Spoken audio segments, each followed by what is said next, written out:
Hello दोस्तों, स्वागत है आपका अपने चैनल कैरियर फंडा में। मैं खुशबू और आज की इस वीडियो में हम बात कर रहे हैं इलेक्ट्रीशियन ट्रेड के लिए जो इंपॉर्टेंट क्वेश्चन आंसर सीरीज चल रही है फॉर CITS एंट्रेंस एग्जाम। उसी के अंतर्गत ये आज की हमारी 14th क्लास है। इससे पहले की 13 क्लासेस हो चुकी हैं जिसे आप हमारे प्लेलिस्ट में जाकर चेक कर सकते हैं। और आगे इसी तरह की वीडियोस पाने के लिए यानी ये हमारी चल रही है सेकेंड सेमेस्टर की क्लासेस, ठीक है। सेकेंड सेमेस्टर के जो चैप्टर्स है उनके ऑब्जेक्टिव क्वेश्चन है। आगे हम थर्ड सेमेस्टर के और फोर्थ सेमेस्टर के भी क्वेश्चंस आपको इम्पॉर्टेंट क्वेश्चन जो है उसको कराएंगे। तो उन सभी क्लासेस की नोटिफिकेशन सबसे पहले पाने के लिए हमारे चैनल को सब्सक्राइब कर लीजिए और साथ ही साथ बेल आइकन को भी प्रेस कर लीजिए ताकि जब भी क्लासेस लोड हों आपको नोटिफिकेशन सबसे पहले मिल जाए, ठीक है। तो आइए वीडियो को स्टार्ट करते हैं और आज का हमारा पहला क्वेश्चन है what is the terms refers luminous flux given by light source per unit solid angle, यानी जो प्रति यूनिट सॉलिड एंगल पर प्रकाश स्रोत द्वारा दी गई चमकदार प्रवाह यानी ल्यूमिनस फ्लक्स को क्या कहते हैं। तो इसे कहते हैं ल्यूमिनस इंटेंसिटी, ठीक है, ल्यूमिनस इंटेंसिटी, ठीक है। अब ये ल्यूमिनस इंटेंसिटी होता क्या है, तो किसी लाइट सोर्स द्वारा किसी पर्टिकुलर डायरेक्शन में, ठीक है, यूनिट सॉलिड एंगल में निकलने वाली तरंग दैर्ध्य भारित शक्ति को दीप्त तीव्रता या ल्यूमिनस इंटेंसिटी कहते हैं। और इसके मात्रक की बात करें, SI यूनिट की बात करें तो इसका SI यूनिट क्या होता है, कैंडेला होता है, ठीक है। इसका SI यूनिट क्या होता है, कैंडेला होता है। और इसी को क्या कहते हैं, ल्यूमिनस इंटेंसिटी को ही क्या कहते हैं, ज्योति तीव्रता कहते हैं, ठीक है, ज्योति तीव्रता कहते हैं। नेक्स्ट क्वेश्चन की ओर चलते हैं। तो इसको क्या कहते हैं, ल्यूमिनस इंटेंसिटी। आपका यहाँ पर ऑप्शन नंबर D सही हो जाएगा। नेक्स्ट क्वेश्चन क्या है, What is the unit of luminous flux? Luminous flux की यूनिट क्या होती है, तो ल्यूमेन जो होती है, ठीक है, ल्यूमेन क्या होती है, ल्यूमिनस फ्लक्स की जो होती है यूनिट होती है। और ये ल्यूमिनस फ्लक्स होता क्या है, तो किसी लाइट सोर्स द्वारा 1 सेकेंड में, ठीक है, किसी लाइट सोर्स द्वारा 1 सेकेंड में उत्सर्जित दृश्य प्रकाश की मात्रा को क्या कहते हैं, ल्यूमिनस फ्लक्स कहते हैं, ठीक है। और इसे ही क्या कहते हैं, ज्योति फ्लक्स कहते हैं। और इसी को क्या कहते हैं, और एक नाम से जानते हैं, प्रकाशमीतीय, ठीक है, प्रकाशमीतीय शक्ति भी इसको कहते हैं। और इंग्लिश में बात करें तो फोटोमेट्रिक पावर भी इसे कहते हैं। इसको किससे डिनोट करते हैं, F से डिनोट करते हैं। और मात्रक इसका ल्यूमेन होता है। और इसका अगर विमीय सूत्र देखें, ठीक है, विमीय सूत्र की बात कर लेते हैं कि इसका विमीय सूत्र क्या होता है। तो इसका विमीय सूत्र होता है ML2T-3, ठीक है, इसका विमीय सूत्र होता है। और ये आपके एग्जाम में पूछा जाता है, पूछा भी गया है आगे पहले के एग्जाम्स में। नेक्स्ट क्वेश्चन की ओर चलते हैं। What is the unit of luminous efficiency, यानी चमकदार दक्षता की इकाई क्या है, तो ये है ल्यूमेन वॉट, ठीक है।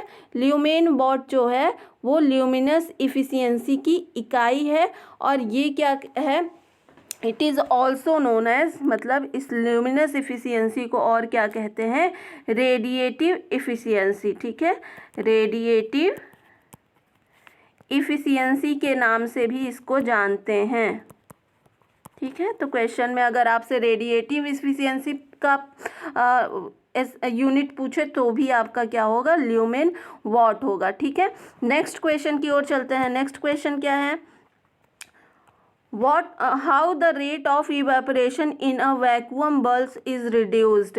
वैक्यूम बल्ब में वाष्पीकरण की दर को कम कैसे किया जा सकता है, कैसे कम किया जा सकता है। तो जो बल्ब है, बल्ब के अंदर आप अक्रिय गैस यानी इनर्ट गैस को भरेंगे तो ये क्या होगा, वाष्पीकरण की दर क्या होगी, कम हो जाएगी। और ये अक्रिय गैसें होती क्या हैं, ठीक है, यहाँ से ऑप्शन नंबर A सही हो जाएगा। और अक्रिय गैस की बात करें तो ये अक्रिय गैस कितनी होती हैं, तो टोटल 5 अक्रिय गैस होती हैं हमारी पीरियोडिक टेबल में, ठीक है।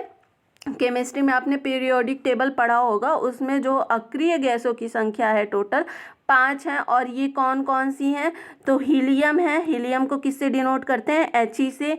हीलियम हो गया, नियॉन हो गया, ठीक है, नियॉन को Ne से। और आर्गन, ठीक है, आर्गन। और कौन सा है, क्रिप्टॉन, क्रिप्टॉन को Kr से डिनोट करते हैं। और एक और कौन है, जेनॉन, ठीक है, जेनॉन के Xc से डिनोट करते हैं। और रेडॉन, रेडॉन, ठीक है, रेडॉन को किससे, Rn से डिनोट करते हैं, ठीक है, रेडॉन को किससे डिनोट करते हैं, Rn से डिनोट करते हैं। तो ये टोटल जो है आपकी अक्रिय गैसें हैं। नेक्स्ट क्वेश्चन की ओर चलते हैं। नेक्स्ट क्वेश्चन क्या है, what is the main advantage of coiled coil lamp, यानी कुंडलित यानी कॉइल्ड कॉइल लैंप का मुख्य लाभ क्या है। तो इसका मुख्य लाभ की बात करें तो ये हाई लाइट आउटपुट देता है, हायर लाइट आउटपुट देता है, यानी उच्च प्रकाश का उत्पादन ये करता है। तो यहाँ से ऑप्शन नंबर आपका बी सही हो जाएगा। नेक्स्ट क्वेश्चन की ओर चलते हैं। नेक्स्ट क्वेश्चन क्या है आपका, what is the name of the reflector, इस रिफ्लेक्टर को क्या कहते हैं, इस रिफ्लेक्टर का नाम क्या है। तो इसे कहते हैं पैराबोलिक टाइप, ठीक है, parabolic type parabolic type reflector, ठीक है, पैराबोलिक टाइप रिफ्लेक्टर। ये जैसा कि आपको दिख रहा है कि ये आपकी प्रकाश यहाँ से निकल रही है और फिर इससे टकरा के कहाँ, ये सीधे चली जा रही है ना, यहाँ से टकरा के जो है रिफ्लेक्ट होकर लाइट सीधी निकल रही है। तो ये कैसा है, पैराबोलिक टाइप रिफ्लेक्टर है। यहाँ से ऑप्शन नंबर आपका सी सही हो जाएगा। नेक्स्ट क्वेश्चन की ओर चलते हैं। What is the name of light, प्रकाश, इस प्रकाश का नाम क्या है। तो इसे स्पॉट लाइट कहते हैं, ठीक है, इसे क्या कहते हैं, स्पॉट लाइट कहते हैं। जो हमारे घरों में छत पर लगा होता है वो क्या होता है, स्पॉट लाइट होता है। ऑप्शन नंबर ए सही हो जाएगा। नेक्स्ट क्वेश्चन की ओर चलते हैं। Which device provides ignition voltage and act as choke in HPSV lamp, यानी कौन सा उपकरण आपका इग्निशन वोल्टेज प्रदान करता है और एक HPSV दीपक यानी HPSV लैम्प में चोक के रूप में कार्य करता है। तो ये क्या होता है, HPSV पहले हम देख लेते हैं। HPSV क्या होता है, HPSV की फुल फॉर्म की बात करें तो ये क्या होता है, हाई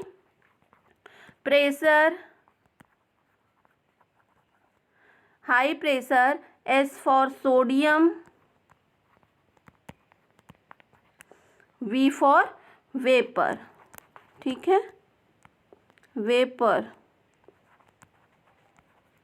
ठीक है। तो HPSV का फुल फॉर्म क्या हुआ, हाई प्रेशर सोडियम वेपर। अब ये लैम्प है, ठीक है, और ये पूछ रहा है क्वेश्चन में कि कौन सा उपकरण इग्निशन वोल्टेज प्रदान करता है और एक HPSV लैम्प में चोक के रूप में कार्य करता है। तो ये क्या होता है, जो लीक ट्रांसफार्मर होता है वो एक चोक की तरह कार्य करता है HPSV लैम्प में और इग्निशन वोल्टेज भी प्रदान करता है। ऑप्शन नंबर यहाँ पर सी सही हो जाएगा। नेक्स्ट क्वेश्चन की ओर चलते हैं। नेक्स्ट क्वेश्चन क्या है, what is the name of lamp, इस लैम्प, ये जो लैम्प है इसका क्या नाम है, इस लैम्प को क्या कहते हैं। तो ये जो है आपका, ये क्या है आपका HPMV, ठीक है, HPMV। HPMV क्या है, HPMV क्या है, HPMV लैम्प क्या है, तो H for high pressure mercury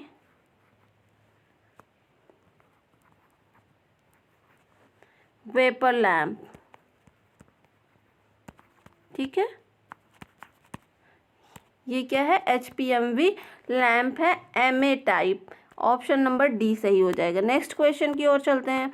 which type of lighting system is used for flood and industrial lighting, यानी फ्लड और औद्योगिक प्रकाश व्यवस्था के लिए किस प्रकार की लाइटिंग व्यवस्था का उपयोग किया जाता है। तो जो डायरेक्ट लाइटिंग होती है यानी प्रत्यक्ष प्रकाश जो होते हैं उनका यूज किया जाता है इंडस्ट्रीज़ में। ऑप्शन नंबर ए सही हो जाएगा। नेक्स्ट क्वेश्चन की ओर चलते हैं।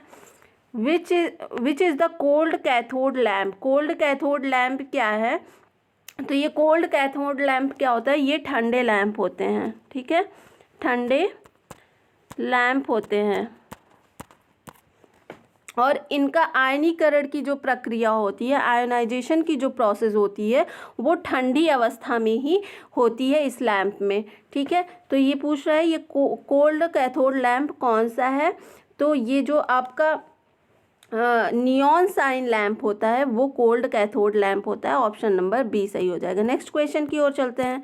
नेक्स्ट क्वेश्चन है आपका which force is required to move the pointer from zero position in an indicating instrument. यानी एक संकेतक उपकरण में पॉइंटर को शून्य स्थिति से स्थानांतरित करने के लिए किस बल की आवश्यकता होती है? तो जो डिफ्लेक्टिंग फोर्स होता है, ठीक है, डिफ्लेक्टिंग फोर्स यानी विक्षेपक बल, यानी जिसे विचलन बल भी कहते हैं, उसका जो होता है आवश्यकता होती है पॉइंटर को शून्य स्थिति से स्थानांतरित करने के लिए, ठीक है। यहाँ से ऑप्शन नंबर आपका बी सही हो जाएगा। नेक्स्ट क्वेश्चन की ओर चलते हैं।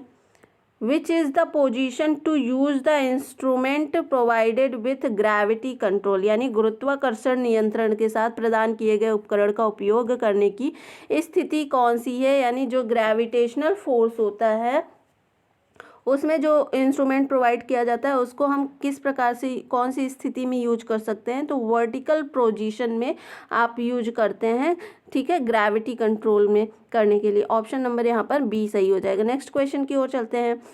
What is the name of the scale. यानी इस पैमाने का नाम क्या है? ये जो पैमाना है ये कैसा है? तो ये जैसा कि आपको दिख रहा है ये, तो ये कैसा है? नॉन लीनियर टाइप, ठीक है, नॉन लीनियर स्केल है, ठीक है। नॉर्मल स्केल कैसी होती है? स्ट्रेट होती है, लेकिन ये कैसी है? नॉन लीनियर स्केल है, यानी गैर रेखीय पैमाना है। यहाँ से ऑप्शन नंबर आपका डी सही हो जाएगा। नेक्स्ट क्वेश्चन की ओर चलते हैं। Which error is caused by the incorrect position of instrument reading. यानी इंस्ट्रूमेंट रीडिंग की गलत स्थिति के कारण कौन सी त्रुटि होती है? तो इंस्ट्रूमेंट जो होती है, इंस्ट्रूमेंट रीडिंग की गलत स्थिति के कारण आपकी डिवाइस एरर आती है, ठीक है। ऑप्शन नंबर यहाँ पर ए सही हो जाएगा। जिस डिवाइस से आप मेजरमेंट कर रहे हैं या कुछ भी कर रहे हैं तो उसमें अगर एरर है तो वो कैसी एरर है? डिवाइस एरर है, ठीक है। नेक्स्ट क्वेश्चन की ओर चलते हैं। नेक्स्ट क्वेश्चन क्या है?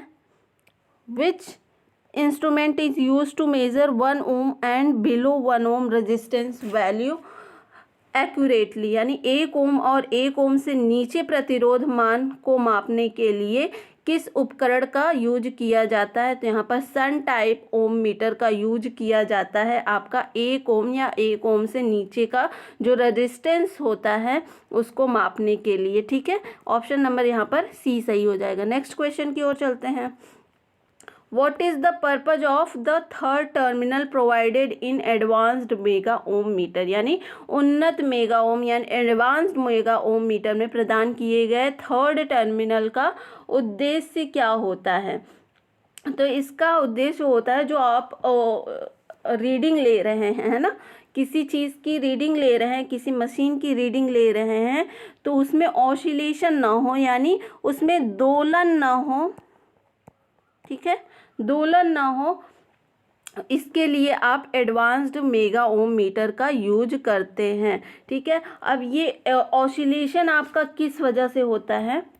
ठीक है, दोलन ना हो, तो यहाँ से आपका ऑप्शन नंबर डी सही हो जाएगा। दोलन के बिना सटीक रीडिंग यानी एक्यूरेट रीडिंग लेने के लिए हम यूज करते हैं एडवांस्ड मेगा ओम मीटर का। ऑप्शन नंबर डी सही हो जाएगा। नेक्स्ट क्वेश्चन की ओर चलते हैं। What is the name of the shunt resistance material. इस शंट रेजिस्टेंस मटेरियल का नाम क्या है?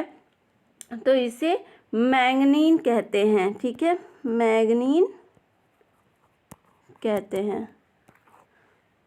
यहाँ से ऑप्शन नंबर आपका डी सही हो जाएगा। नेक्स्ट क्वेश्चन की ओर चलते हैं। नेक्स्ट क्वेश्चन क्या है आपका? What is the reason for the moving coil meter having uniform scale, यानी जो आपका मूविंग कॉइल मीटर के एक समान पैमाने पर होने का क्या कारण है। तो जो मूविंग कॉइल मीटर के यूनिफॉर्म होने पर यूनिफॉर्म स्केल पर होने का कारण है कि जो आपका डिफ्लेक्टिंग टॉर्क है वो डायरेक्टली प्रोपोर्शनल होता है। ठीक है, डिफ्लेक्टिंग टॉर्क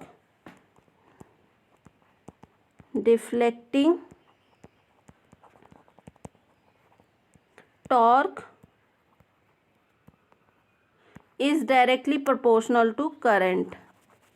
ठीक है,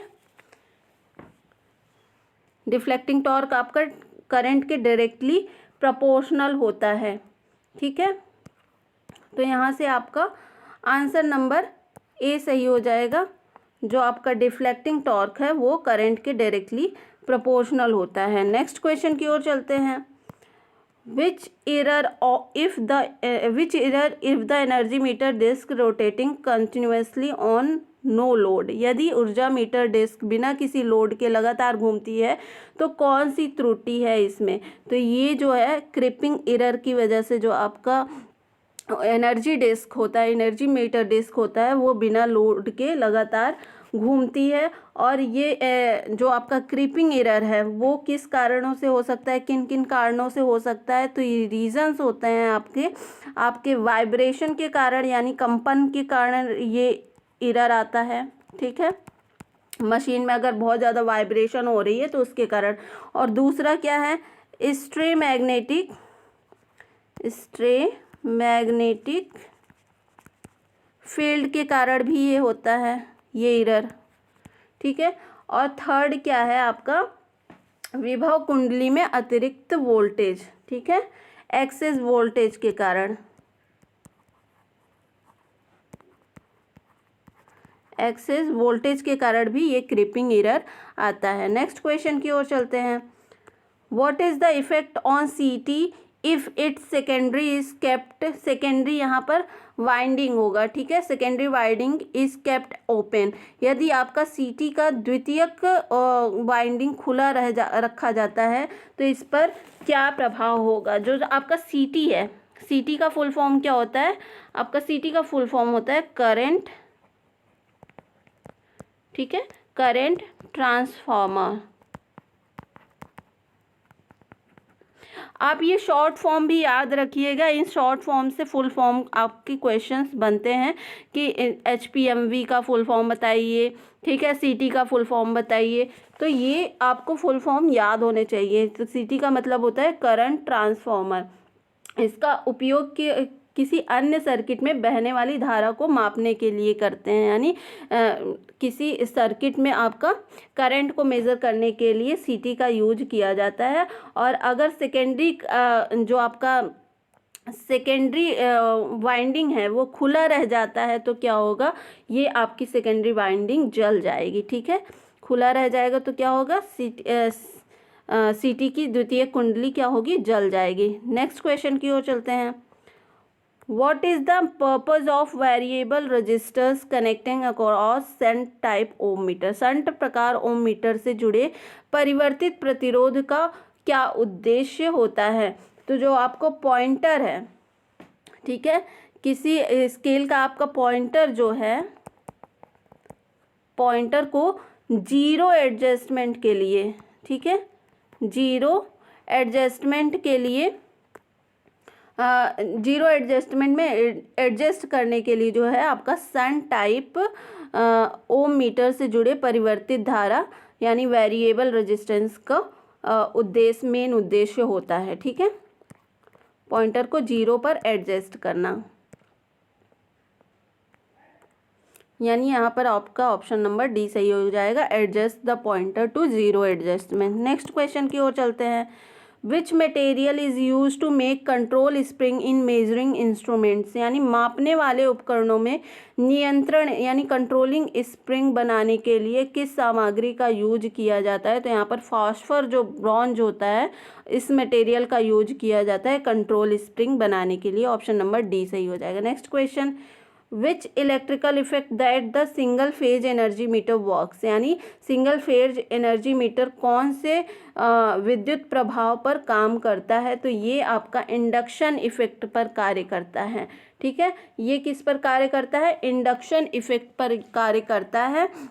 और इंडक्शन इफेक्ट होता क्या है, तो यदि किसी परमाणु की, ठीक है, यदि किसी परमाणु की ऋणात्मक यानी नेगेटिव ऋणात्मकता क्या होती है, अगर कार्बन से अधिक है तो ये क्या होगा, इंडक्शन इफेक्ट इसका कैसा होगा, ऋणात्मक ही होगा।